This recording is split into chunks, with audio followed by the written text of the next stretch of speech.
2, 1.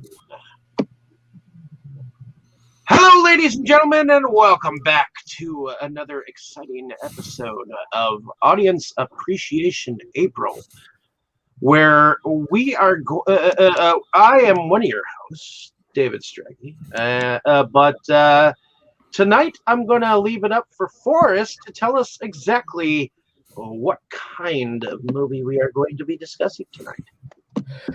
Thank you, David. Tonight we're discussing two movies that for me personally mean a lot. I mean, these were listeners' choice, but both of them are movies that mean a lot to me.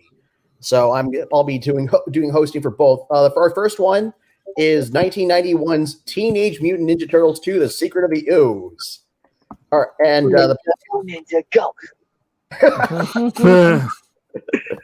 Oh God, I think this is going to be one of those episodes where the nostalgia kicks in. So the plot synopsis, as written by IMDb: the Turtles and the Shredder battle once again. This time for the last canister of ooze that created the Turtles, with which the Shredder wants to unleash an army of new mutants.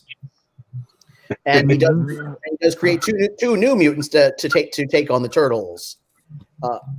So let's go around and get our first impressions. Starting clockwise from my left. Dave, is this your first time seeing Secret of the Ooze?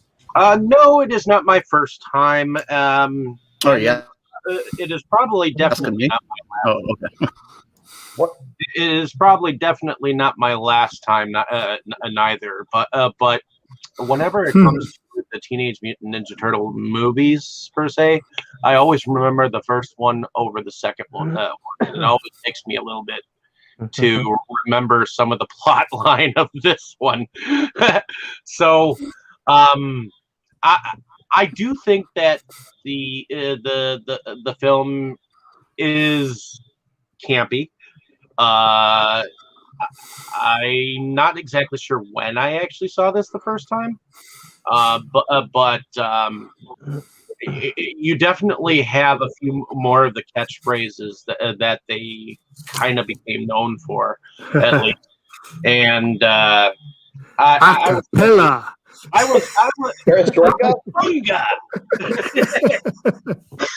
I mean, Cowabunga wasn't a thing until this movie, so wasn't?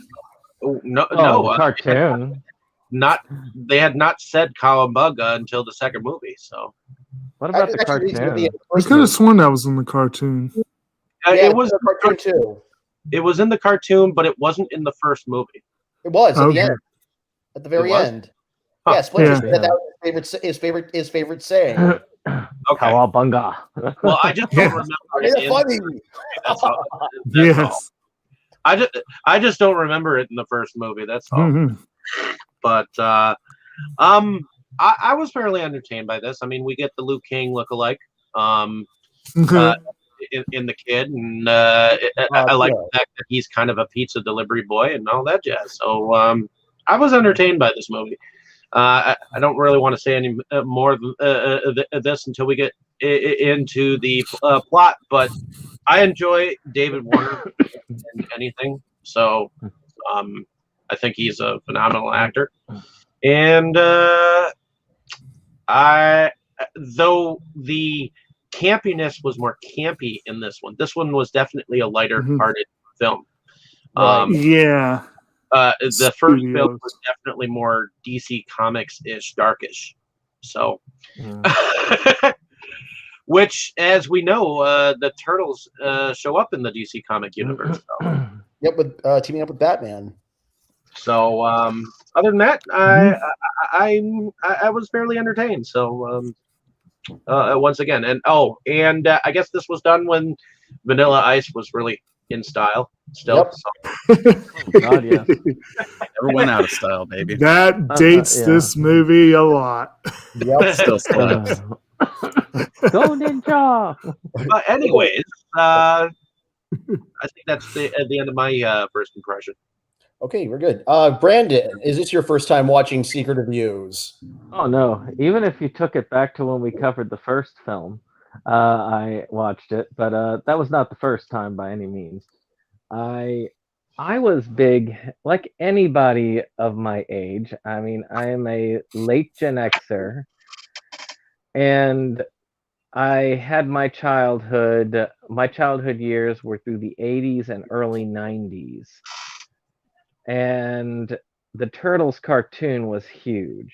So when the first film came out, I was super excited, and knowing there was a sequel and that they were going to have two mutants that I thought were going to be Bebop and Rocksteady, Yeah. that fell short a little bit for me. But I still loved it to death at the time. It still appealed to all of my kid senses, and it still brings me back to my childhood watching it again. Though I would have loved to have more of the cartoon brought into it, I respect the director's choices. And though it was much more kid friendly than the first film, which took itself a lot more seriously than you would think that a film about a bunch of teenage turtle ninjas would be. Uh, it still was a great film. I loved it all the way through, and I still enjoy it to this day. Much less on the third film, but the second film still holds a place right up there with the first film. I actually remember the second film more than the first because as a child that one appealed to me a lot more. So the nostalgia kind of threw it together, like Super Shredder and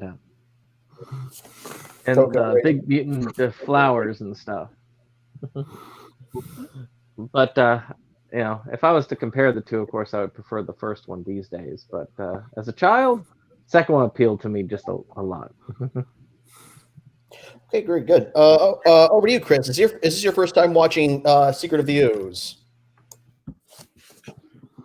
No, I actually saw it back when it was brand new. Well, I saw the first one in the theater, and then I saw the second and third when they first came to VHS. So I've seen it a bunch of times, multiple times, especially the '90s. And yeah, I'm a big fan of the whole trilogy of those original films. Like the Jim Henson creature shop designs, the fight choreography from Pat Johnson, the martial arts people that were involved in it. I liked how, yeah, it was kind of like a comic booky feel to it, this particular one. I mean, I liked how the first one was darker, and this one had sort of a comic book, sort of very colorful kind of feel to it. And yeah, I've owned like I still own my original VHS that I have of all three. So, and I have the DVD and all that stuff. But yeah, I was a bit, like I said, a big fan of that, big fan of the cartoon. I didn't really care too much for the newer movies everyone raved on about. I thought the original ones were better. No, why give the turtles nostrils? That's all I have to say. It's just fucking gross. Yeah, they never needed nostrils. Yeah, the design was awful. It was just, I don't know. I don't know who thought that. They look that was less a good like turtles, idea. more like Goombas. More like what? What's that? Like Goombas from the Super Mario. Yeah. Better than the out of their Yeah. shells tour. Oh. As far as the newer ones, I would have to say that they actually did a pretty good representation of Bebop and Rocksteady. I'll give you that. Yeah, friggin' what's his name? Seamus. I mean, I'm a big fan of wrestling.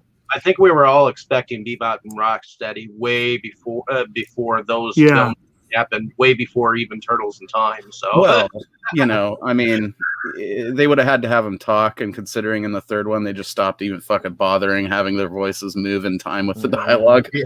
I don't think they were trying to do that, Mm-hmm.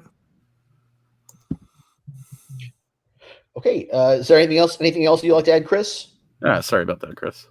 Well, I mean, there's a lot of stuff. I guess I could move on and just mention some stuff later, if that's cool. Okay. Mo, what about you? Is this your first time seeing Secret of the Ooze? Oh no, man. This is probably one of the first movies that I ever owned of my own desire, I think prior to this, it was just a landscape of fucking tapes that my parents provided for us. But this was like a specific ask kind of a situation, you know? And just watched it religiously. Definitely would echo Brandon's sentiments and a lot of Chris's. It's just fun. It's a good definition of a fun sequel. It's not trying to like outdo the first one. It's just they had enough built up at that time. They could just get silly with it and also still be pretty badass. Yeah, over the years, I've grown to like the first one a lot more, especially after reading the actual comics and stuff. It's just, you know, the truer adaptation. This is going a little bit more. It's riffing more off the cartoon and the video games, I think, than the original source material as compared to the first one. And Super Shredder's awesome. I mean, you know, I learned a long time ago from Power Rangers that a cool way to make a cool monster more monstrous is just make them a whole hell of a lot bigger. You know, and cast Kevin Nash as the role. More spikes too. More spikes is always a good thing. Right. And you know, on the Bebop and Rocksteady thing, I don't think as a kid it really registered so much because I thought Toka and Razor were fucking awesome. Like the big spiky, gross-looking turtle thing just won my heart over instantly. But you know, in hindsight, it is kind of like, oh, that's a little weird, and I've never looked into why they didn't. So hopefully you guys can provide an actual answer tonight. From what I understand, the studio wanted Bebop and Rocksteady, but creators Kevin Eastman and Peter Laird were reluctant to use them because they wanted. I mean, because they wanted it to be more like the comics, while the studio wanted it to be more like the cartoon. And Toka and Razor were created as a compromise. Oh, so they could look cool, but not be saying dumb, shitty, like dumbed down lines for kids. I get it. That makes sense. All right, and Jake, is this your first time seeing Secret of the Ooze? Hell no. Actually, I'm sorry. Do you have anything else to add? I'm sorry. Oh no, it's awesome, man. Vanilla Ice kicks ass. I mean, I followed his whole career with great delight. So, honestly, I think this is his biggest song outside of Ice Ice Baby. That was his biggest song. Right. Baby. Oh, for sure, you know. But I even like listened to some of his stuff when he tried to become like a hardcore rocker or whatever, and it's not good. This is peak Ice right here, and I have the cassette, not the cassette single, but the VHS single of the. I got a couple spare copies that actually might have to Christmas gift you guys some of those. I just find it thrifting a lot. I don't know. The older I get, the more I look at this, and I find myself paraphrasing the Brothers Crane, where it's like, do you remember when you used to think that Go Ninja Go was a great piece of movie music? Was I ever that young? Oh, dude, as a kid, I swore like the song helped them beat Toka and Razor right there. But yeah, exactly. Realized, you know, that's just adrenaline kicking in. Right. It's like, oh shit, this slaps. You fucking millennials. But yeah, this is definitely nowhere near my first go with this one. I probably saw it in theaters, but I honestly can't remember. I do know I still haven't read the comics I need to, but I definitely grew up with the cartoon. Is like it was one of my things. I loved it. I was stoked about the first movie. I remember all the promotions with Pizza Hut and like the music videos and all that kind of stuff. And you know, and I was stoked about this movie. And yes, I do remember feeling a little let down that the new ones were not Bebop and Rocksteady, but I never really entirely I think I can't even remember which one's which right now. I think it was Bebop was the hog and Rocksteady's the rhino, right? Yeah, that's correct. So I never cared as much for, especially the rhino, but I just thought they were kind of silly. But they were kind of silly in a good way. Like I would have liked to have seen them. But yeah, I agree. I think it was Mo that said when you're a kid, they looked like Toka and Razor. Like, oh, that's cool. And then this time around, I'm watching. I'm like, eh. But I definitely and the film is clearly, it's one of those ones where it's clear that the studio interference got in the way of what could have been a really good film. Mhm. Merchandising, that was pretty much. Oh, But it still has its like one thing being that they hardly ever draw their weapons, and they're always like improvising with other stuff around because using the weapons was too much for the kids. But then at one point they're going to drop them on a bunch of tetanus spikes or whatever. Right. It's a little tonally crossed at a few moments. Exactly. There were a couple of great moments that grew out of that, though. Like, I love the whole, like, one thing they played up big time in this one to make it closer to the cartoon was Michelangelo's wisecracking stuff. And he had some great one-liners, and I liked his, combat cold cuts. And then probably my favorite line when I was a kid and even now is Ninja Pizza. Pizza vanished quickly without a trace. But so it's good times. It is goofy and cheesy and hasn't exactly aged like fine wine, but it's still a great bit of nostalgia, I think. Oh yeah. All right, and for me, this is definitely not my first time seeing it. Actually, this was the very first movie that I ever saw in a theater. So for that reason, that's plus my, I already, because I was already a Teenage Mutant Ninja Turtles fan when it came out. So it means a lot. It's a movie that means a lot to me twofold. And I as a kid, I liked it more than the original. I had all three movies on VHS and watched them endlessly. But this one I watched most as a kid. But then after I discovered the comic books, I became more a fan of the first movie. But this one I still enjoy. It's definitely a little silly. Like whereas the first movie is definitely more like the comics as far as the narrative and the tone. This one's definitely more like the cartoon. A lot of that came from parental backlash over the first movie, which is also use their weapons that much. They didn't really use their weapons that much in this one. So it's a lot of fun. I like, I think that I love the puppet work by Jim Henson, whom this film movie was dedicated to. This was his last movie that he worked on before he passed away. And I've also had, living in New York, I've had the luxury of hitting up a few of the filming locations. The pizzeria where they get the pizza, and where Ernie Reyes Jr. Kino works. I've been by there before. Unfortunately, I never got to eat pizza there because by the time I moved here, it was replaced by a Szechuan restaurant. Szechuan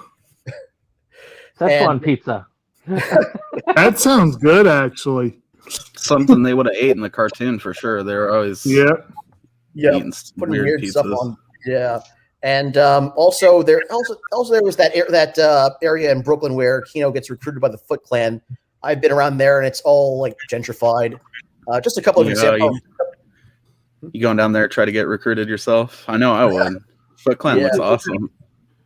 Yeah, skateboarding down there. The Foot Clan now. Well, so it's all gentrified because all the Wall Street people moved out there and started getting the disaffected youth to work for them. Yeah, where Kino and all those would be foot soldiers were hanging out. Like there was a vacant lot with a chain link fence. Now there's luxury condo there. Anyway, okay, so yep. All right. Okay, so let's get into the story. Okay, so let's get into the story. The Turtles. Defeated the Foot Clan, and are now busting burglars in a shopping mall. And looking for a new place to live. Well, and we get introduced to this young kid who kind of looks like a kid version of Liu Kang. Kino. And he's a pizza delivery boy who just so happens to know some martial arts. Yeah, and I mean, he gets some flack for not being Casey Jones, and I get it.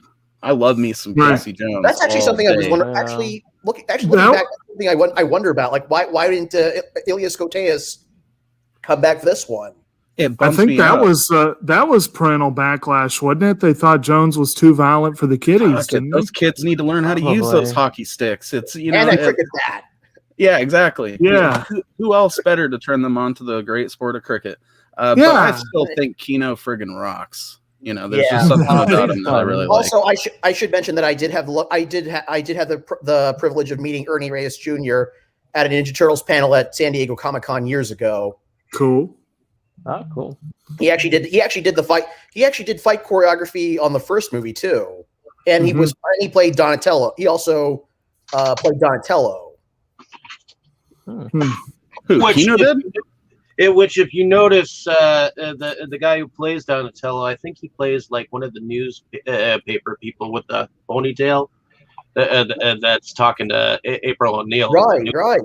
Yeah, a lot of the. I thought it was Corey Feldman in that suit. He did the voice. Well, he did the voice. I know. Yeah, a lot of the suit actors would pop up out of the suits in these first couple of movies. Mm-hmm.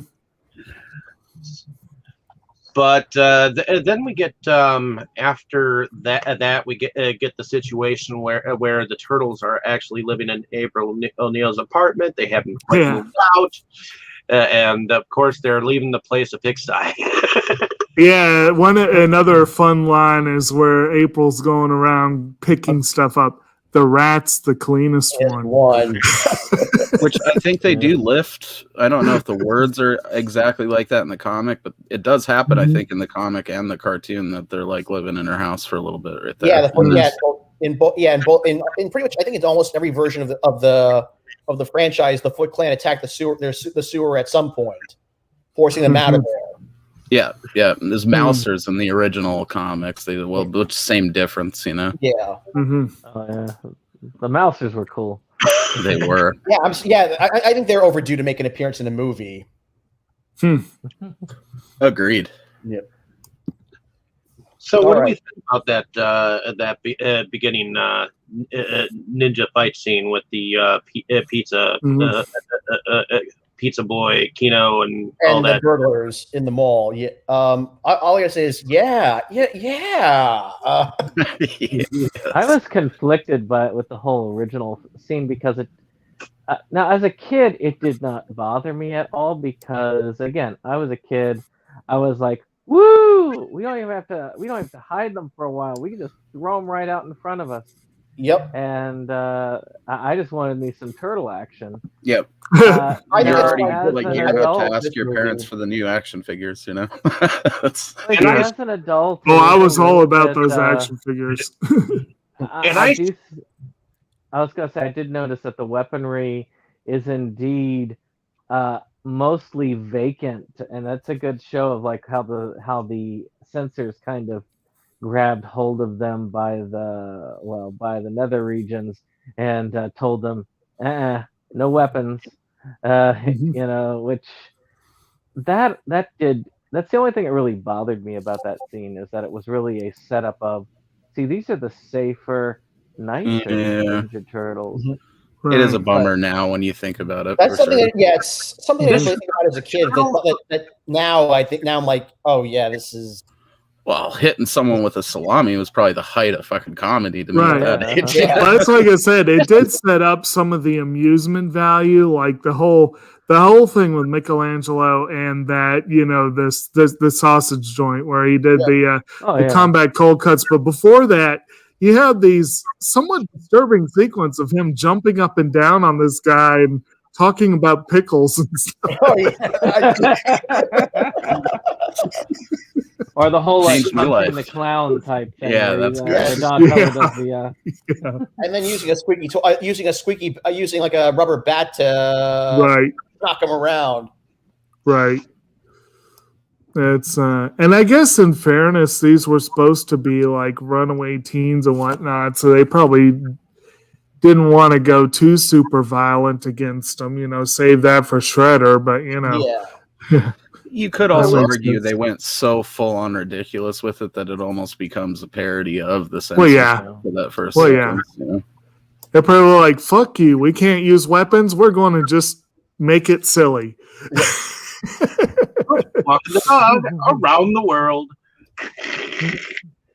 Yeah. Yeah, I love that as a kid. Like, it now it gives me a chuckle, but for some reason when I was a kid, I loved that part. I don't know. But yeah. And Porcino gets dumped head first in a trash can to keep him out of the way. Well, it is Raphael that does it, so you know. Well, in that case, shortly after the moment with the turtles coming back from all that we get the first appearance of David Warner on a news thing with Techno Global, which is apparent. Yeah. Our old friend David Warner. Yep. You can probably tell it better than me. Exactly what is Techno Global? He's just the son of a preacher man. I don't know. Well, okay. He is. Yeah, he's Reverend Joshua Douglas Sloan, if we recall correctly. And also the voice of Ray Shell in Batman the Animated Series. Yes. But high pedigree indeed. But in the comic books, TGRI or TCRI as they were called, they were a front for an alien operation. Just a bunch of Krangs in there. Yeah, bunch of Utroms. That's what they were called. And originally, it was written that Professor Perry would be revealed to be an Utrom, but they decided to write it out because they didn't want audiences thinking he was Krang. Which would have totally happened. I mean, then I probably would have broke my little kid heart then not to see Super Krang up in there after they reveal something like that. But yeah, it was. They were the company. Yeah, they're the makers. The makers of the Ooze that made the turtles what they made the turtles and Splinter what they are. And at this point in time, they were actually planning on destroying all of the evidence and of this Ooze that was on the property, I guess. Actually, they weren't going to destroy. They invited the press to come out and see them clean up. So. Right. But he was a little PR going on there. But he was in the lab destroying it, I guess. Yeah, disposing of it, since it caused more problems than they anticipated.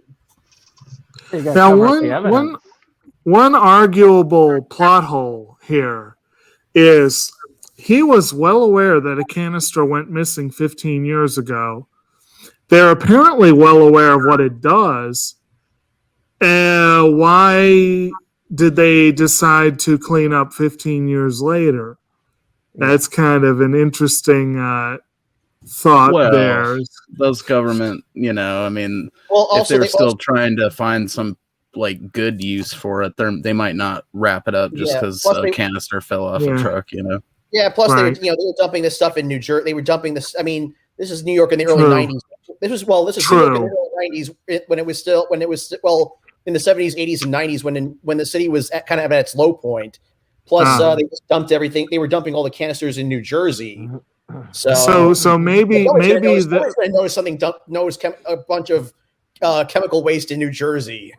So maybe the good doctor's boss sent a memo down saying, "Why are you putting all this mutagen in New Jersey? We don't want to give New Jerseyite superpowers. We don't want to. They'll take over." Well, they already had the New Jersey already had the Toxic Avenger. How else are we supposed to get toxic?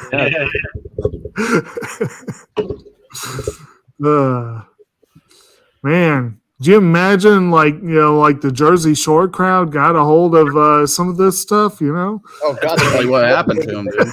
I would say they'd be more worried than they are now. Oh, jeez. They're down there, fucking looking like that sunflower. You know what I'm saying? I think it was a dandelion. Right. Dandelion, yeah. Right. And actually, before that, Shredder emerges from his after being crushed by a trash compactor. Shredder wakes up in a garbage pile. The Foot Clan, they've moved from the warehouse in the first movie to a junkyard, Mm-hmm. and Shredder's right hand man Tatsu decides to declares himself the new leader until Shredder shows up and challenges him. Yeah, you got this great thing. If anyone disagrees, challenge me now or something like that. And then you hear, I challenge. And they're just like space. And we've got Shredder, Shredder back with his all new armor, a lot more like a lot more saw blades. Spiky. Yeah. And actually, I would say a lot more cartoonish compared to the first movie, because the first movie the costume was more like the comics, whereas this one they take the cues more from the cartoon. Mm-hmm. But in the comics, he doesn't even last. No, yeah, he's dead, and they also throw a grenade down there into the trash with him. That's pretty badass. Wouldn't it have been badass if they also made Shredder's voice less edgy too? Because it is still fucking scary. Yeah, but if they softened it up a bit, where he's like, "I challenge," I don't know. What's that? I said more like James Avery. I'll take it. Okay. Yeah, well, he did. Well, James Avery did voice the Shredder in the old cartoon. Yeah, I mean that'd work. Make his voice freaking Starscream. I can't even do it. Everybody should be voiced by Starscream. No challenge. More like the blue meanies from the Yellow Submarine. Yeah. But in any case, we have a different April here from the original. Paige Turco. Yep. So, what do we think about April? I like her better than Megan. Yeah, better than Megan Fox. I think June Coke is the overall best April actress from the first movie. But I think Paige Turco is pretty good too. I had a huge crush on her as a kid. I like Turco in the role. I don't think she gets to do a great deal. Yeah, but much to do as Hogue. Yeah, she is likable. Yeah, it works because the movie is also like very not April centric, obviously. So if she had to do as much as the first one, we might feel differently about it. But for what she got to do in this, I think she does fine. As a kid, I didn't care, but it's kind of a bummer that the original lady wouldn't have been able to come back. But then we'd probably be bummed she didn't get to do as much in this one. So right.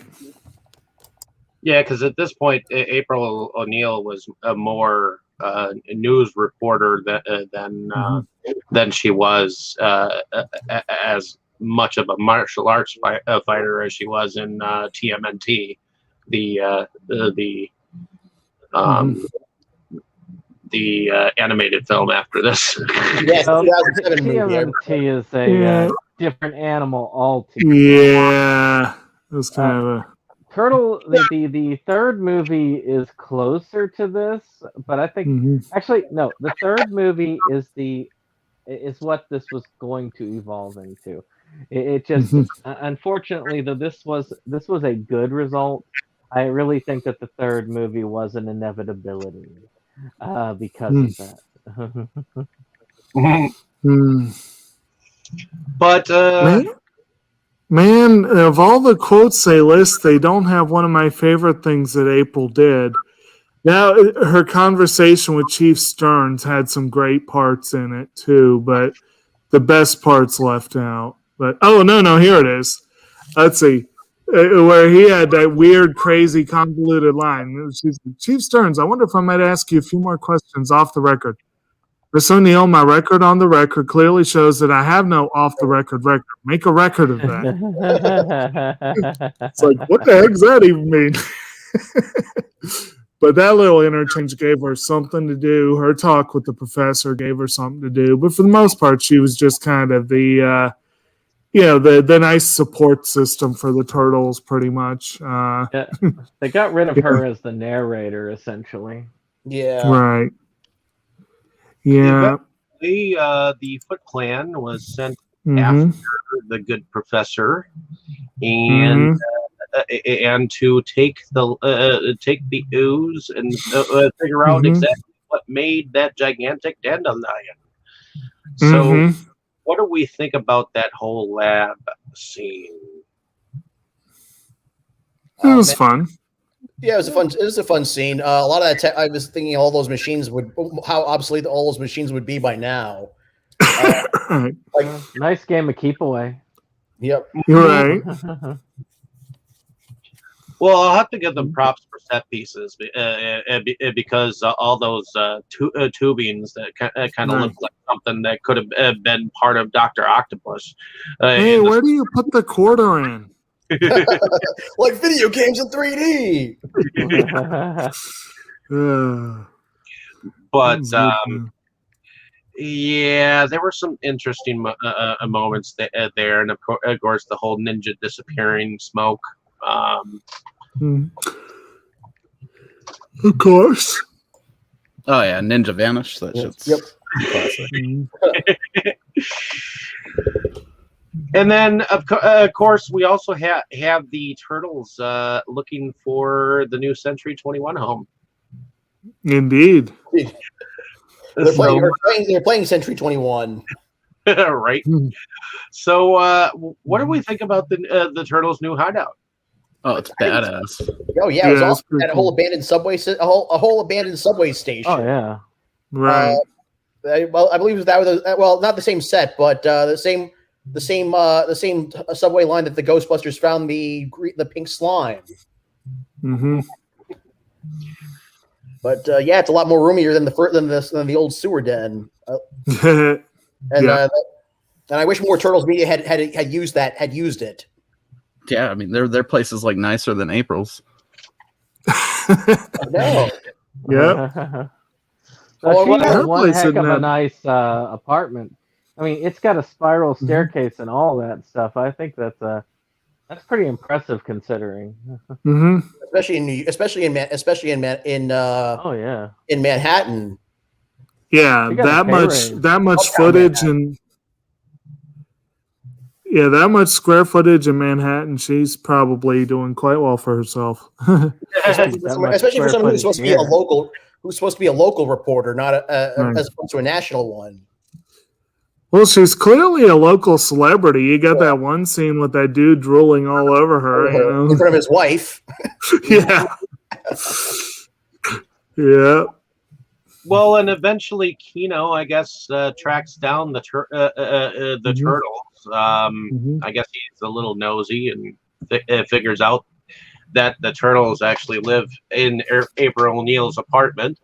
And he eventually wants to go and become part of the Foot Clan, and Splinter tries to tell him no. Well, he volunteers to be a mole to find them. Yeah. What do we think about that angle?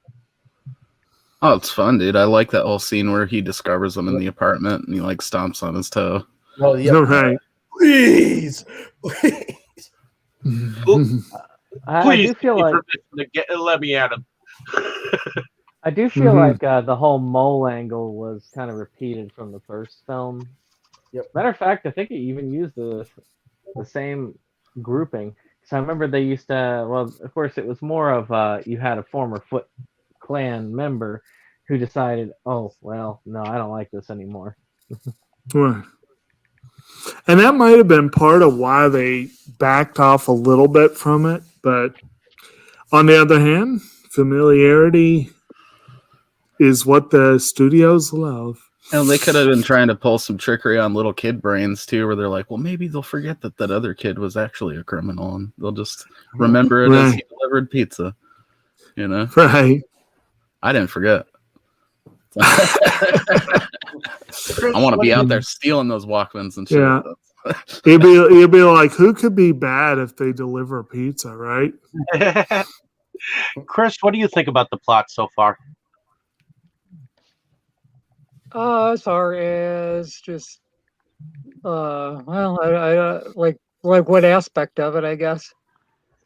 the whole secret of the Ooze and the lab and the fact that Oh, actually, we messed over after Splinter sees April's report on TGRI.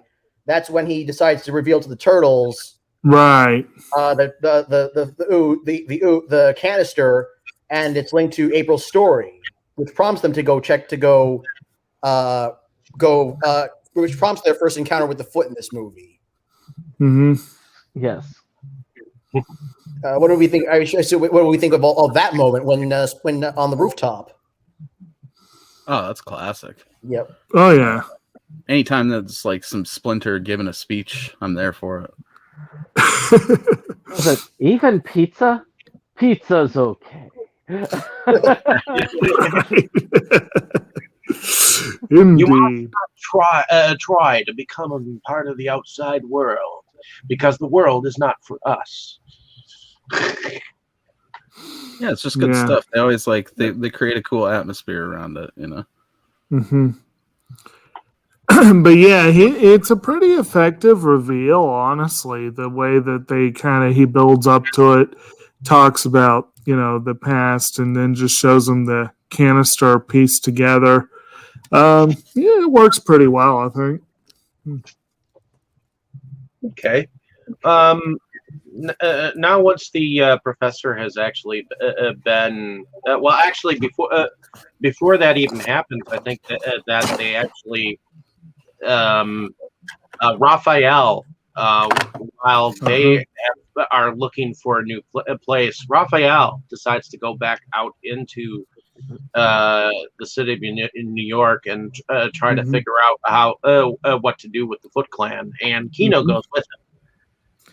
He goes out to paint the town red. I kind of missed the trench coat though.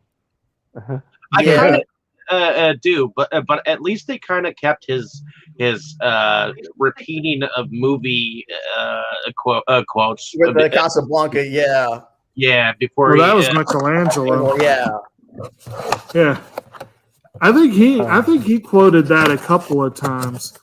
I remember as a kid the quote that I thought the most of was the first one. Damn. Yeah. Yeah. It's still great. Actually, this movie is part of the reason why whenever we inevitably, I guess, will have to cover Casablanca eventually. Yes.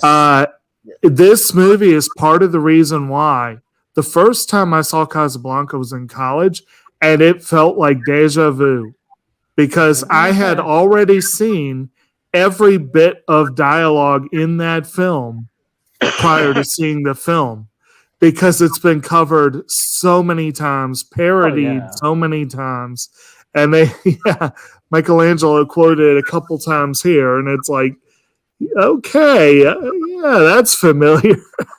Did you know that there is a Bugs Bunny cartoon short called Carrot Blanca? I might have seen that. I can't swear to it, but never saw it though. Yeah. I think I remember playing with a movie. I forget what movie it was though. I feel like they probably covered it extensively on Animaniacs too. I know that was my first exposure to the Seventh Seal. But anyway. Where are we on this one? Anyways, Raphael and Kino infiltrate the Foot Clan. Right. Gotta love that bell scene. Yes. Yeah. Yeah. Well, they offer, is this enough? They expect an awful lot from like a kid who is like, okay, are you good at martial arts? Good. All right. No training from us. You need to remove as many bells as you can without making one sound. One sound and you're out. I'm like, yeah. You ain't getting that from most kids off the street. And then I say, well, if they have to be that good, why are the turtles kicking their butts so much? Because they're that much gooder.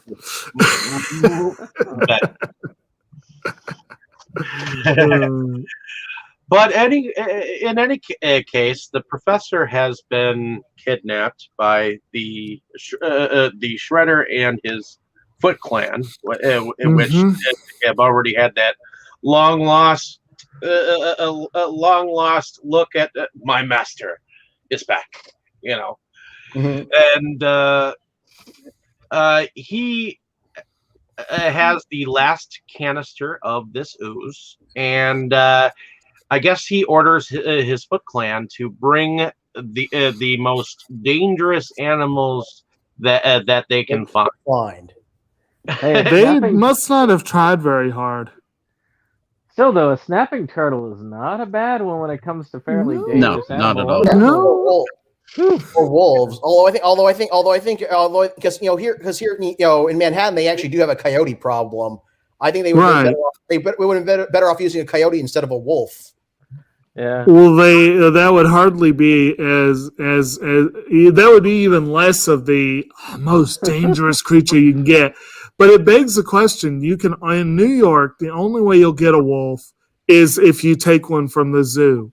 Was that really the best thing they could take from the zoo? Yeah. Well, I mean, if you're going to sneak into a major city zoo, it's easier to sneak out with a puppy than it is a full-size wolf, man. Yeah. But hey, they're ninjas. I'm thinking more like a tiger or that could have been cool. or a cobra or something. Yes. Like that. Oh, that reminds me. When April walks into her apartment and looks into the fridge, she got a surprise, and that's a real rubber snake. I remember when they actually made rubber snakes like that. They don't make them like that anymore, as rubbery as that. Right. I know because I've gone to the toy section and tried to find a real rubber snake. They just don't sell them anymore. At least not in those kind of toy sections. You know what I'm saying? Hey. That's next to the smoke shop, yeah. Anyways.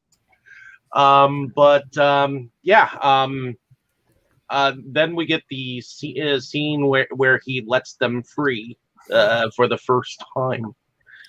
And tells them, attack me if you will, but when it's over, you can call me master. Yeah. Mama.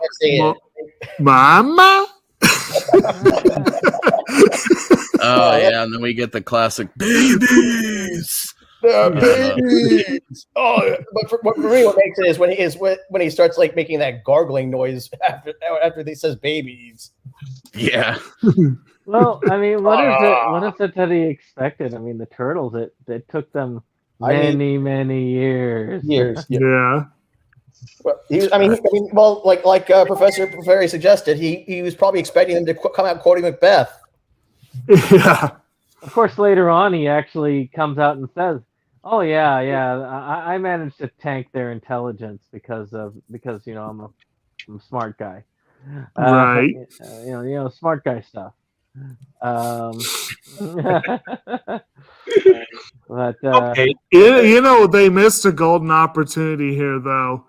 Yeah, you get these two. They look at you and go, "Mama," and then if Tetsu speak up, trying to, they could look at him and go, "Not the mama." Yeah. Yeah, not the mama, indeed. Yep, Talk about shows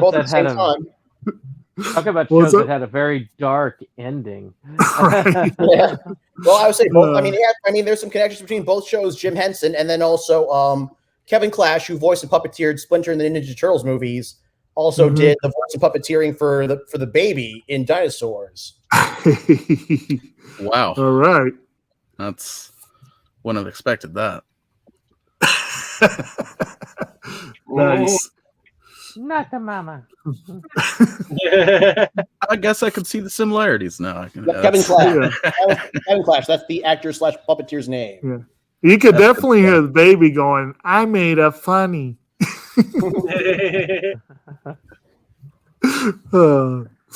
Anyway. So we got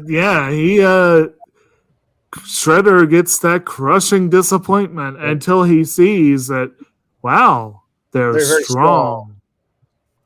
Well, I won't kill them yet. And then the moment where the turtles end up showing up. Well, actually, they actually grabbed the professor, took them to their new hideout, and he created this thing where they can only digest it. So they make these donuts up for these creatures when they finally get to the hideout. Traditional pre-fight donuts. We did forget that they did utilize the turtles had to fight them the first time. And they actually used Raphael when they captured him to lure them in, and it just showed how not just when all of them together they were kicking butt, but when those two came out, just from them flailing around, the turtles realized, oh, we can't do crap against these, and had to run.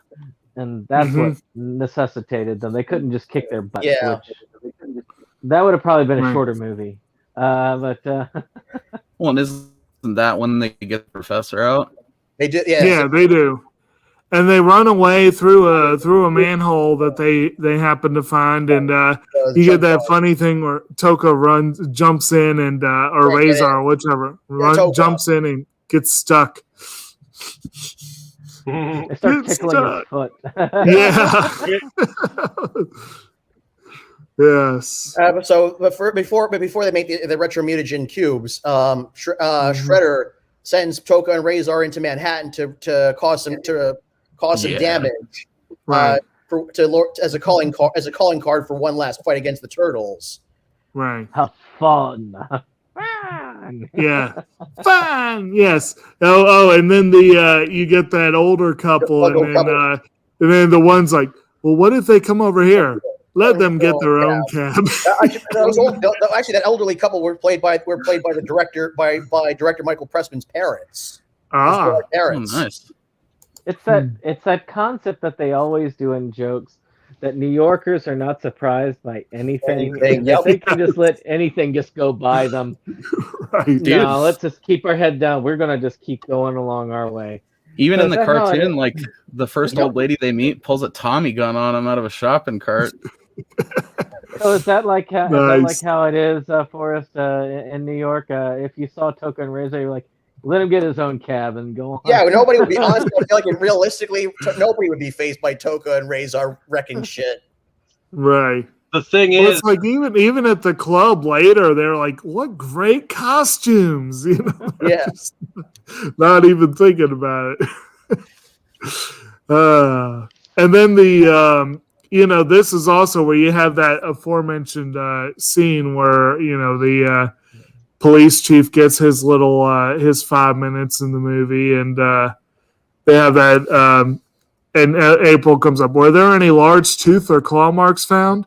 How did you know? I have no idea what you're talking about. I wish Stearns had a bigger. I thought Sarah Stearns in the first movie was fantastic. I wish he had he has as much screen time in this movie as he did in the last one. Mm-hmm.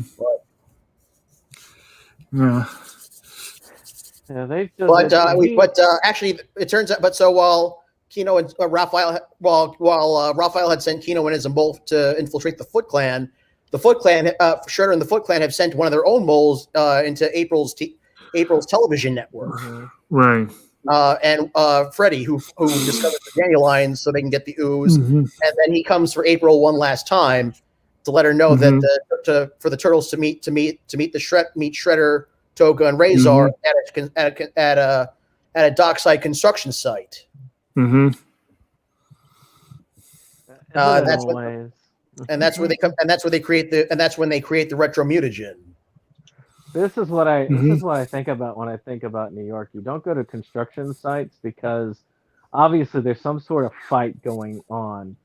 Every time if you go to a construction site, there's got to be a fight going on, gang fight, superhero fight, something. Not just New York, but like anytime the final showdown is at a construction site, whether it's the Turtles or Spider-Man or Batman or Darkman, Spider-Man. You're right.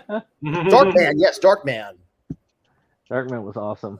Yeah, so always going to be a one big. It's always going to be shit's going to go down. It's inevitable. Well, just a little word of advice. It's unsafe to go to construction sites, anyways, guys. You shouldn't just be wandering around there. Weird random bit of trivia about Freddy is played by Mark Dorr. This was his only acting credit from 1991 all the way up to 2007. He apparently founded an investigation firm in the meantime, got into acting for about 5 years, and then apparently stopped again in 2012. It's kind of weird, but interesting. I don't know. I don't care anymore. Yeah, I don't know what. Yeah. But he still had a longer career than Vanilla Ice. But see, that's what the weirder thing was. They saw Vanilla Ice in there, and you can't get much weirder than that. Right. Yeah. Anyway. Well, in any case, we kind of get the whole ninja raps as the where the turtles have kind of bungled their way into the this club, and I guess when they have a few dance moves to show the audience, and they end up fighting Super Shredder in the end. So what do we think about the whole fact that Shredder used on himself? I would say we should probably backtrack a bit. I mean, we're skipping a lot there. I think they enter the club by getting chucked through the wall. Yeah, it's under the door actually. The front door. Is it through the floor or the door? Okay. Yeah, I'm surprised there was. I mean, maybe it's just because I don't know how it was going to shows back in the early '90s, but if I was going to a show at a club, I would expect there to be like front security at the front door. It seems like it's a sketchy sort of, not necessarily a legal concert. You know what I mean? And they realize that that they need more carbon dioxide because they're just burping the stuff out. Yeah. Plus, they found the cubes in the donuts. Mm-hmm. Yeah, there's a slight flaw in their plan. They didn't think that they would be that smart, and surprisingly, they proved to be as smart as your average house cat, which will easily find the pill in the hamburger. Yeah. Yeah, that whole sequence is badass. Stretches the imagination a bit that they would come up with an impromptu jam for these turtles, but I'm with it. It was a good time. I just always really liked them spraying them in the mouths with those extinguishers. Yes. Yeah, for some reason I just find it hilarious when they got that turtle there and they're just cramming it in his mouth. And then knocking over Tatsu they just ram into Tatsu with their shells. Yeah, it's good stuff, The musical fight scenes don't happen often. I know. It's like now that I think about it, that's not enough. Final showdown. I mean, a fight. It's a musical scene and sequence and a fight. Right out, Scott Pilgrim versus Evil. That was for another 19 years. Right. Well, actually, there was also I think there was also Miami Connection, but that was we had fallen into obscurity by then. So by the time this movie came out, so. Mm-hmm. Actually, I wouldn't have been surprised if this was one of Scott Pilgrim's influences. Actually, I'm almost positive that the Turtles beat 'em up is probably one of the influences. Oh, definitely. If you've ever played the Scott Pilgrim video game. Oh yeah, no doubt about that. Those are those are both great games. Which I just got my limited run copy, so I'm happy about that. Nice. So that's what they need to do for the next big, because they've already missed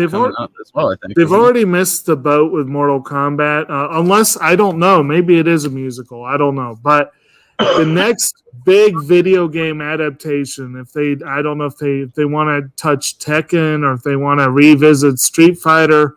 Or if they want to do one entirely different, like what's that one you got, Brandon? Skullgirls or whatever. That'd be a great one for this. Turn it into a full-blown musical where the musical numbers are the fight scenes. and that would be fun. That would be amazing. I don't know. It builds well though. This whole finale, you get your musical fight scene. They take on the two main creatures of the movie. I mean, I don't think I definitely, as a little kid, didn't see Super Shredder coming the first time that I watched it. Me neither. And it goes from being like goofy to kind of scary at that point because he's getting crazy down there. Those are load-bearing beams, bro. You wouldn't like him when he's angry. Settle down.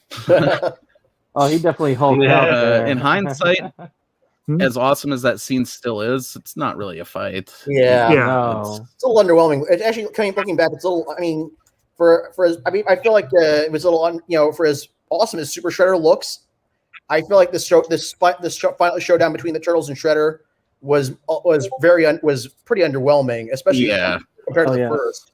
Well, and with like freaking Kevin Nash in there, you know, he's got the training too to help them make a pretty insane fight scene. And that's back when he could still bend at the knees, you know? Actually, that was one of the few things I can say as a child and as an adult I had the same mindset of, because I had thought to myself, as cool as he is, they really underused that coolness by just dropping a peer on him. I wanted to see a cool-on fight between them, trying to do everything they could, and then maybe drop a peer on him. Yeah, especially considering that they didn't. That this time around it was just them they didn't have Splinter to help them. So I think would have been more meaningful if they were able to do it themselves. Like for sure, it's one of those things where it's like it's awesome the first time just because seeing Super Shredder is awesome, but then every time after you just wish that they had actually fought him. Right. Yeah. And I think that's like a reaction to that's part of that parental backlash to the first movie. Right. Yeah. And because of all that parental backlash, they took the moment to do a little bit of what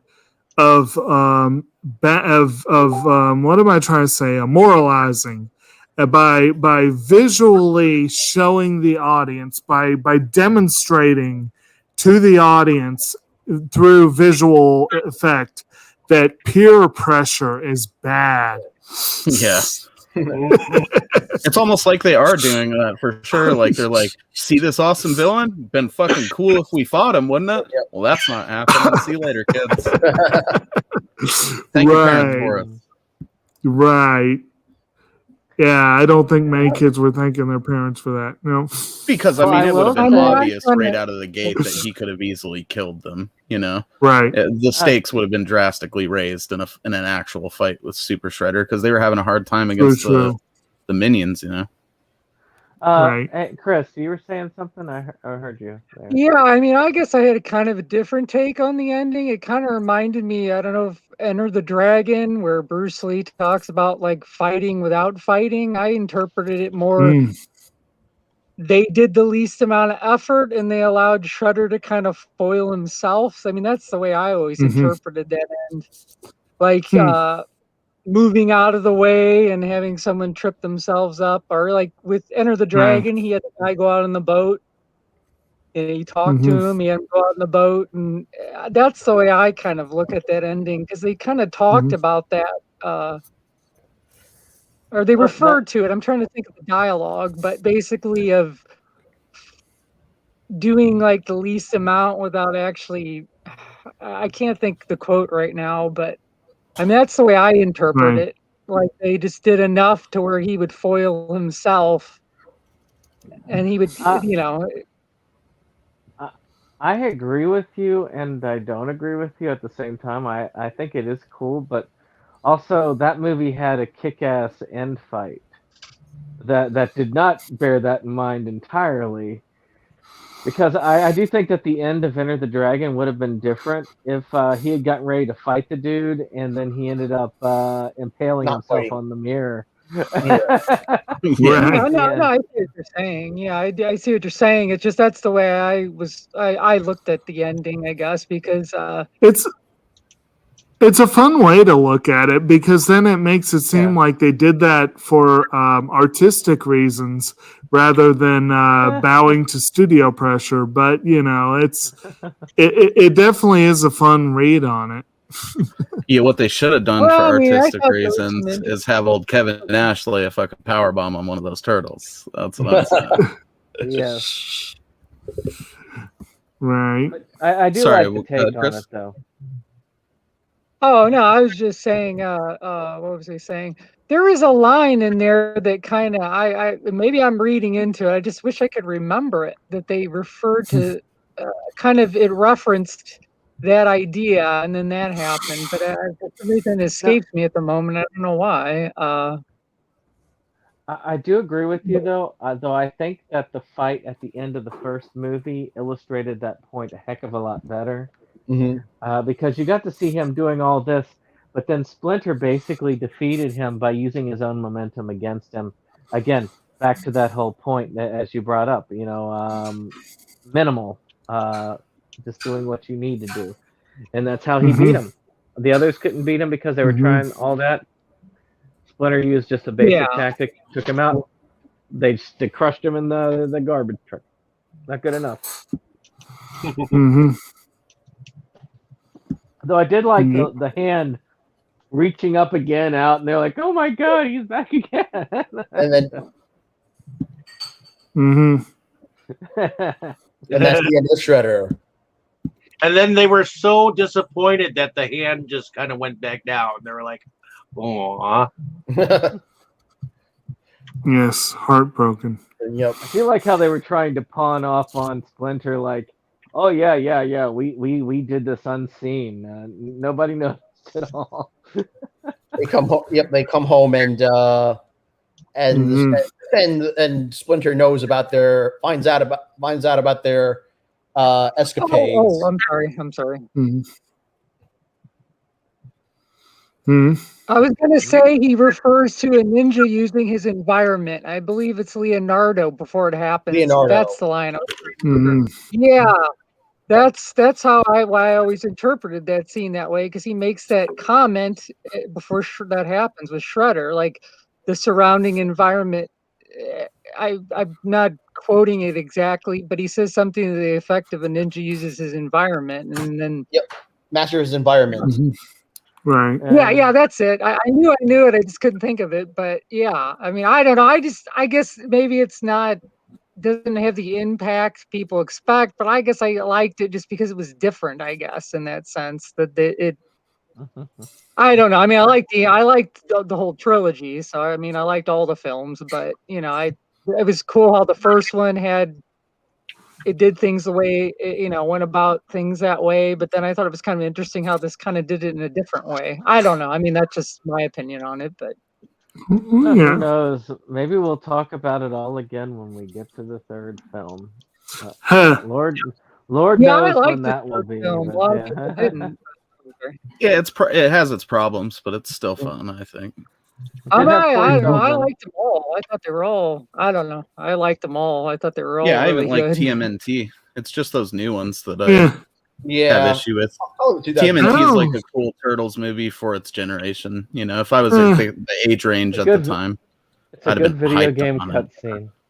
Yeah, that's what it is. It's a video game cutscene. I will say the best Turtles movie that's probably come out within the last 20 years, or at least since the best Turtles movie that's come out since the first three movies has been Batman versus TMNT.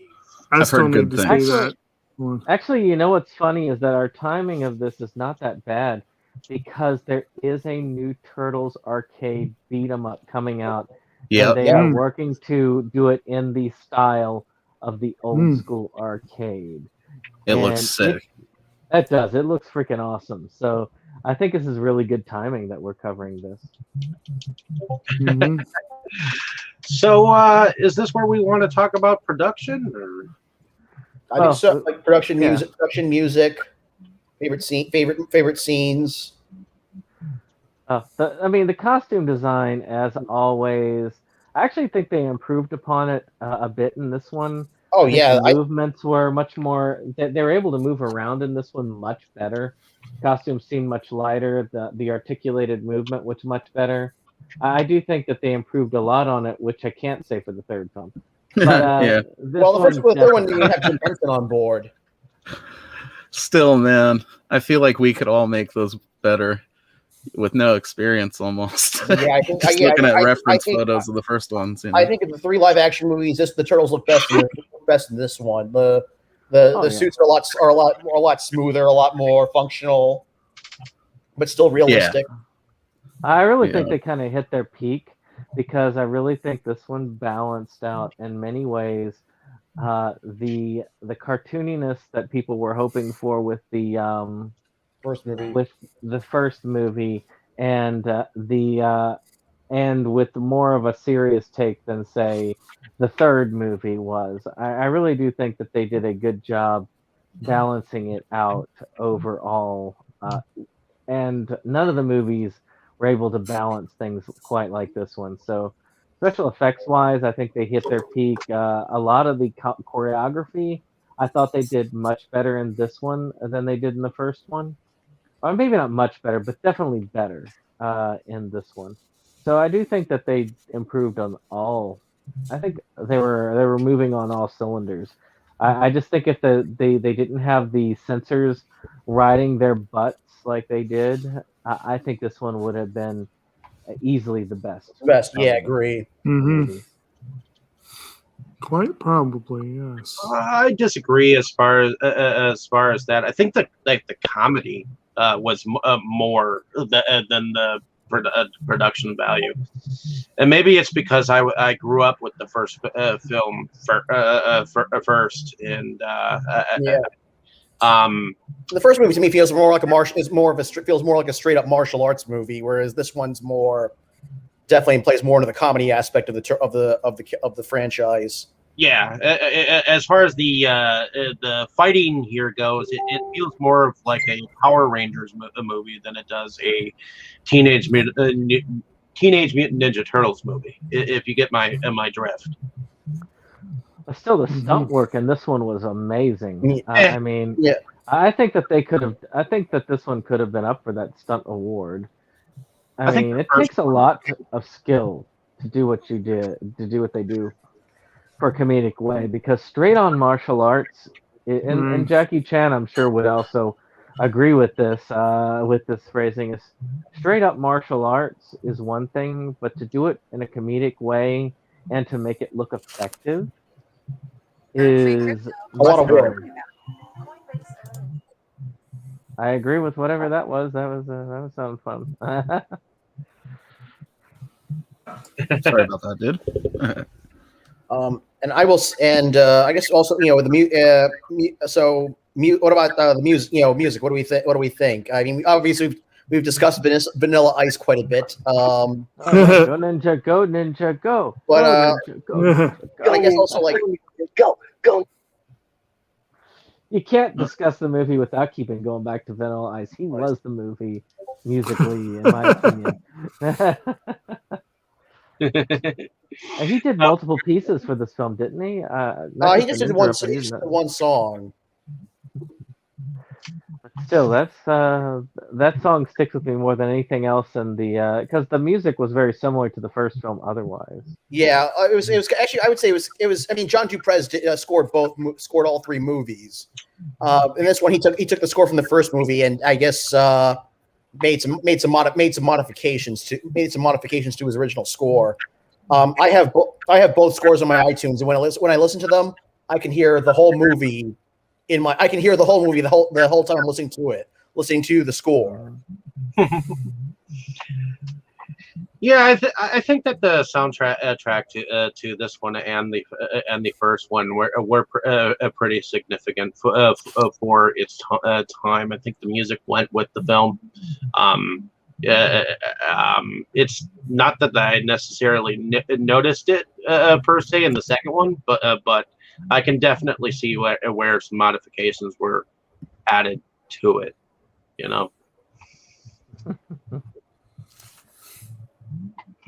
Yeah, I mean, I think, for sure the soundtrack probably, in terms of like actual score and stuff, shines more in the first one. But there's like not as much popular music maybe in the first one.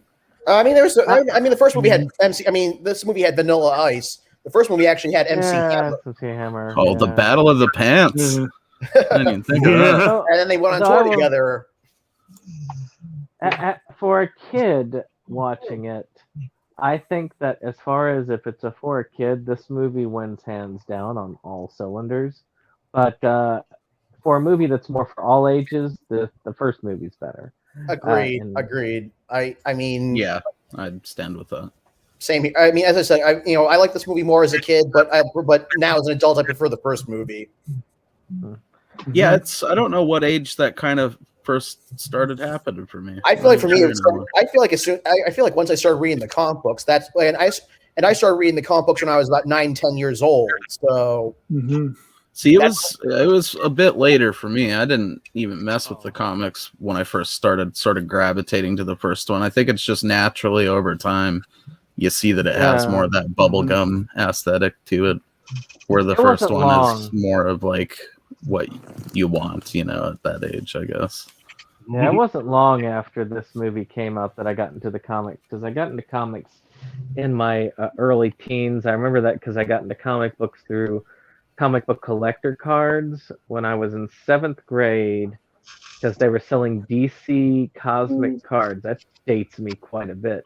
But when I was in Williamsburg for our 7th grade field trip, but then in 8th grade, we had an actual a comic book card dealer as a teacher. He would deal it to the students, and then I got into comics because he also sold me a copy of the original Carnage storyline not long after it had started, and that got me really into it. Slightly more mature than Teenage Mutant Ninja Turtles 2. So slightly, but I was a tween when Turtles 2 came out. I think it was 92? Was that right? 91. So yeah, so the 30th anniversary was a couple weeks. Was about the 30th anniversary was a couple weeks ago. So yeah, I was 12. So I remember the Secret of that You. makes me feel old. I just remember it being a big thing for the second movie, and I remember a lot of people around me were disappointed that Bebop and Rocksteady weren't in it. Right. Me being like only 3 years old when this movie came out, I was even though I watched the cartoon, but I was kind of indifferent that Bebop and Rocksteady weren't in it. But looking back, I think if I were a little older when the movie came out, like maybe like actually in grade school, I would have had that expectation. Oh, yeah, I mean, it's like, because we're similar, we're the same age, I think. So it's like it registered. I mean, even later on when I was watching it as I was older, it was like, God, why didn't they put Bebop and Rocksteady in there? But it was like a brief wondering. It didn't like ruin it for me or anything, because that snapping turtle looks badass. So that was always just my mindset at that age. And eventually Toka and Razor were added to the cartoons. Actually, about a year after the movie came out, a year after this movie came out, Toka and Razor were added to the cartoons and the video games. Yeah. Yep. When you fight them in the video game, they turn into the little baby forms of them, just like in the movie. Yes. And they were so cute. Too bad they just don't pop out and say, "Mama." Yeah, they missed out not doing a dinosaurs crossover with that. They should have had it where one of the turtles, like, I don't know. I feel like she's always like really, concerned about Raph. So maybe April and Raph hook up, and that little baby from Dinosaurs is like their offspring. I could see when they're giving them the notice, one of them noticing the cube and being like, pointing to the turtles and being like, "Naka mama." Well, just be glad that if this had happened a few years later, they wouldn't have been burping; they would have been farting. True. Yeah. Because the mid-90s were all about the fart jokes. That was all about, Yeah, I enjoy a well-placed fart, and I would have laughed at it, but I'm not going to disagree that it would have been like, lamer. I thought we already got that in the bog of unbearable stench. With Jim Henson, Creature Company. In any case. Alrighty. Favorite scenes, everyone. Oh boy.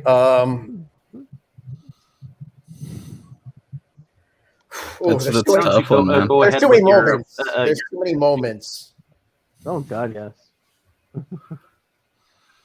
Oh shit! I mean, I think for me, it's like a tie between that Bell scene and, of course, the Go Ninja Go shit. But if I had to really pick, probably just when Splinter's telling the whole like origin of the ooze on the rooftop there. Mm-hmm. But if it's like for like kick-assness, then it's the musical sequence and the Bell thing. I always just really liked. Mm-hmm. Just the idea that the turtles could even do it, or the turtle. I imagine they would all be capable of it, though. I was saying they're full on ninjas. Yeah. So it's like, as a kid, I always thought that was pretty kick-ass, and I still do. Especially in that suit. And favorite character, I mean, I'm gonna go with Kino. My boy Kino there. He's awesome. Yep. He's got some kicks. Yeah, Ernie Reyes Jr. I wish after this movie he did Surf Ninjas, and I wish he had gotten more opportunities as a leading man in martial arts movies. Oh, we gotta hit up Surf Ninjas and Three Ninjas someday Yes. on here. Surf Ninjas popularized the Game Gear. He's like playing it with no cartridge in it the whole time. Anyway, for me, favorite scenes or moments, I would probably say, oh geez, you know what? I'll let Jake Brandon or Chris answer first. I mean, the whole dancing club scene is, it just is. There's no substitute for that. It's got high energy. It's kicking. I mean, everything is moving. Even Vanilla Ice at the time, even now when I'm watching it, yes, Vanilla Ice is lame. I knew he was lame when he was hot. I mean, because my first thought was, oh, you're ripping off Under Pressure, dude. But hey, that itty bitty ding, man. I bought his explanation. No, I'm just kidding. It's horseshit. But that scene just has all the right notes. Even now, I look at that scene and I still feel the energy from it, and that takes a lot of effort. It's just a lot of fun. I can't really knock it. That's the best one out of there. If there was a character, I always pick Donatello when it comes to the Turtles, because unless Casey Jones is in it, except for the third movie, because Casey Jones sucked in the third movie. He's a babysitter in the third movie. But but if it's Turtles involved, if Casey Jones ain't there, then it's Donatello. I mean, it's always going to be. Yeah, he's rad. He's always doing the gadgets and the science, and I don't know. Oh yeah. And I was the nerdy kid, so I always wanted to. Yeah, exactly. I always wanted to be. I always wanted the nerds to be cool. I'm gonna have to go with the scene where the snapping turtle and the wolf end up coming out of the cage and it being like, "Mama." For some reason, just Shredder's reaction, and then that whole babies, Yeah, right. It's like you don't expect a tough character to get so annoyed by that kind of thing, and then yeah. But that was always a comical thing to me, even though the wolf looked like a bad representation of one of the worst Power Rangers enemies. That man, I would say the production really value cool. for Razor was a lot better than anything Power Rangers ever came up Yeah, with. I was gonna say he's much better than Power Ranger. I think he looks pretty cool. The turtle always took it for me, but the wolf looks all right. You got to keep in mind too, they were for sure designed so that they could make action figures of them later too, and the toys looked just like them. I might even still have him around here somewhere. I've got my favorite favorite scene or moment. It's probably going to be when actually I would say right before before the vanilla. I would actually you know what? Yes, I'm going to have to agree on the Vanilla Ice scene. It's just so it's just so bizarre, like so batshit. It's so bizarre and batshit crazy, but it's fun. Right. It truly is. And That energy and favorite level. character. Okay, so I will always say Raphael. He is my favorite. Just because he's such a ticking time bomb. And he went and saw Mhm. Critters. I think we're among That those too. kids that like that just is so endearing because that's a big movie for most of people in our age range for sure. And Oh, yeah, God, I mean Critters. he's a good backup turtle. Plus he uses probably the most like kind of brutal weapon. There's no way to kill someone with a sai, I don't think, without like it being painful. They're used Yet- more for disarming and disabling than for killing. So he was Definitely. stabbing a bunch of fools in the comic books, though, man. It doesn't look Yeah. like it feels good. Favorite, Yet the most And then annoying using one in pieces in the this one. yet the favorite most character annoying in the of mine- NES game. favorite character of mine would probably be Michelangelo. Hmm. I gotta That was go. always my little brother's. Was my Yeah. Oh, he was the popular one. Everybody loved Oh him. yeah. Growing up, he was definitely my favorite. I mean, he's the most affable of the turtles. and Right. nunchucks were cool as shit back then. Oh, You know, yeah. I He mean, always they had the best still music. are, but He always had the best Okay. lines too. Also ineffective in the NES game. Maybe it's because Yeah. maybe I liked them because of their effectiveness in that hard ass NES game. yeah. When it came to the NES game, I would say I used Leonardo and Donatello for most stages, but the underwater stage, I always used Raph or Mikey. But, yeah, I you mean, use when it super comes to the weapons. NES game, I'm like, damn, can't we just play the second or third one? You know, Turtles in Time.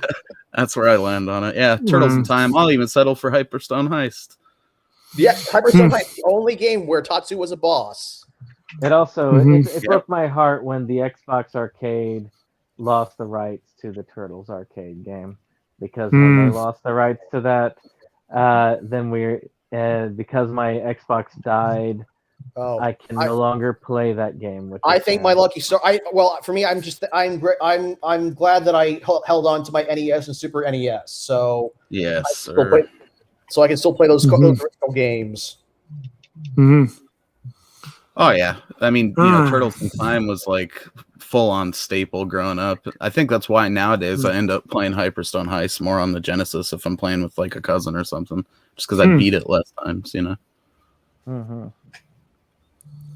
All right. Well, as far as my favorites, I gotta say there's a lot of little moments. Again, Mikey had some great lines. That Ninja Pizza line sticks with me, and the combat cold cuts. I love that line. But I guess I'm gonna follow the crowd here. Lame as Vanilla Ice is, somehow that adds to that scene. I don't. And some of the backstory where I'm sure you guys, we didn't even mention this, but there's like that story that supposedly the actor in the bodysuit for Mikey tried to give him a hug, and his bodyguards are ready to throw down until everyone ganged up and. Wow. So apparently Vanilla Ice's bodyguards almost got the crap beat out of them by everyone else. It would have been just so funny if all the turtles kicked the shit out of Vanilla Ice. That would have been a fun story to learn years later. You know? Great, Yeah, but then great he wouldn't missed be able to flip the opportunity. house. He wouldn't be able to flip their houses for them. Shit, I ain't trying to start any smoke there, Ice. he might not have a lot going on right now, so he very well could find out about that. Apparently, Oh, no. I was looking here. Apparently, he did a movie last year. It was last year with David Spade and Rob Schneider. I mean, that's some talent there, you know.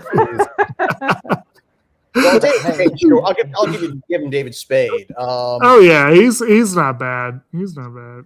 Actually, he made a lot of money flipping houses. You can't knock that. True. Alrighty. Is that everyone? Did we get Chris? I don't think Chris. Well, yeah, I'm going to backtrack a little bit if that's okay. Sure. Mm-hmm. Yeah, I was just going to talk with the production thing. I was just going to say, yeah, I like the costume design a lot. I liked how it kind of had that Jim Henson style, especially the Tokar and Razor characters. They reminded me a lot of the turtle. Reminded me a lot of the characters from like Dark Crystal and stuff like that, which I like that. I also thought there was a lot of interesting shots in the movie, and two in particular that I really liked that sort of had subtext within the shot was like the introduction of Splinter, where you see like he comes into the frame sort of like descending from like the sky or heaven with the stairs, like Raphael's in the Oh yeah. background, and he steps, and then the introduction of Shredder where he like comes out of like that slice of shadow, and he's I just liked how they kind of had that sort of, I don't know, just had kind of like a little subtext in there with the characters, like he's like Splinter was sort of like, I don't know, not a messiah, but you know, like coming from the sky, heaven, and then Shredder, like he's coming from the dark shadows. And I don't know, I thought there was interesting The shots. shadow. Like that. Yeah, there's a lot of interesting shots. Like I like the shot when they went to save Raphael and they had kind of like that lantern or that light that's hanging. Kind of reminds me of sort of like from film noir movies. The way it's hard to explain. It's something more have to show, but I liked a lot of Casablanca. shots, I thought. What's that? They do a lot of Casablanca references, so there you go. Yeah. Some more. Yeah, and they had some, and I liked how they used a lot of, they used a lot of like colored lighting in certain scenes, especially green. I thought that was cool. And I don't know, there's other stuff I was trying to think of earlier with production. Well, I don't know. It slips my mind at this point. But yeah, I liked the costume design was cool, and I liked the like I said, there's a lot of shots in there. I wish I could think of some more specifically, but yeah, the introduction of those two characters, I always thought those shots were interesting. And then I guess the favorite scenes would be hard to pick, though. I guess Raphael is always been my favorite of the characters, but Yeah. I don't know if I could pick one specific scene. I mean, like I said, there's a lot of shots I really liked, like the way they were composed and stuff like that. So that aspect and Raphael, I'd say that probably would be some of the favorite stuff if I had to pick, I guess. I mean, there's a lot of stuff I liked about it. Spot on with the introductions of those two characters too. Like Shredder and Splinter are the constant vibe, really, of the movies. If you think about it, other stuff changes a bit, but they're still just as badass. You know, I appreciate that. Yeah, and it seemed like an intentional thing. The way it seemed to me like the way they framed when they introduced them. It seemed like the way they shot that was intentional. I just like I said, I like the way the shots were composed. You know, I don't know. I thought it was interesting. And Shredder in the movies was much better. Was much cooler than Shredder in the cartoons. No offense to the cartoons. No, he's a dipshit in the cartoons. Yeah, he's pretty cartoons. Pretty worthless in the cartoons, which is a sad thing because he becomes more of a butt of a joke there. Whereas in the movie, especially the first one, he's like he can be scary, which yeah, for sure, which he should be.